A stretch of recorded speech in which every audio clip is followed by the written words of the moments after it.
പെണ്ണ് വീട്ടുകാരെന്റെ വീട്ടിൽ വന്ന് പയ്യനെ ഇഷ്ടമായി നെക്സ്റ്റ് വീക്ക് എൻഗേജ്മെന്റ് നടത്താന്ന് പറഞ്ഞു പോയതാ. ഇപ്പൊ എന്താ പെട്ടെന്ന് വിളിച്ച് നടക്കില്ല എന്ന് പറയുന്നത്? ഇങ്ങനെ പോയി എനിക്ക് പെണ്ണ് കിട്ടും തോന്നുന്നില്ല. ഇതിപ്പോ എത്രാമത്തെ പെണ്ണുകാരുടെ മുടങ്ങ്? ഇതിന് പുറകിലുള്ള കാരണം കണ്ടുപിടിച്ചേ പറ്റുള്ളൂ.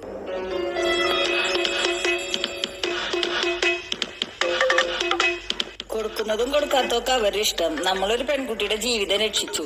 ചേച്ചി, എന്താ മോനെ? ഞാൻ ഈ നാട്ടുകാരനല്ല. ഇവിടെ വിഷ്ണു എന്ന് പറഞ്ഞ ഒരു പയ്യനില്ലേ, അവന് ഞങ്ങളുടെ നാട്ടിൽ നിന്ന് പെണ്ണാലോചിച്ച. ഞാൻ പെണ്ണിന്റെ ആങ്ങളെയാ. പയ്യൻ എങ്ങനെയുണ്ടെന്നൊന്ന് അന്വേഷിക്കാന്ന് വെച്ചിട്ടാ. പെണ്ണിന്റെ വെല്ലിച്ച ഇപ്പൊ തന്നെ വന്നു പോയുള്ളൂ.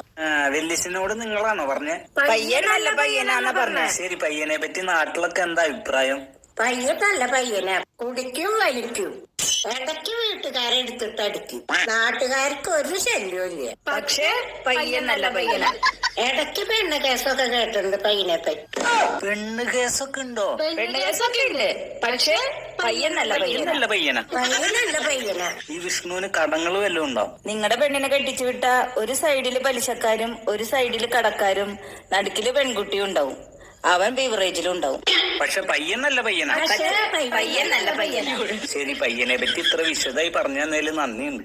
അതൊന്നും കുഴപ്പമില്ല. ശരി ശരി. ശരി, പോട്ടെ. ചേട്ടാ എന്താ മാസ്ക് ഒക്കെ വെച്ചിട്ട്? ഇത് നമ്മുടെ വിഷ്ണുവിനെ പോലെ ഉണ്ടല്ലോ. അതന്നെ. വിഷ്ണുവിനെ പോലെയല്ല, വിഷ്ണു തന്നെയാ. ഒരു പെണ്ണ് കെട്ട ഈ കാലത്ത് എത്ര ബുദ്ധിമുട്ടുണ്ടെന്ന് അറിയോ? ഗവൺമെന്റ് ജോലി ഉണ്ടോന്ന് ഒരു സൈഡില്, കാറുണ്ടോ വീടുണ്ടോ സ്ഥലമുണ്ടോന്ന് വേറെ സൈഡില്.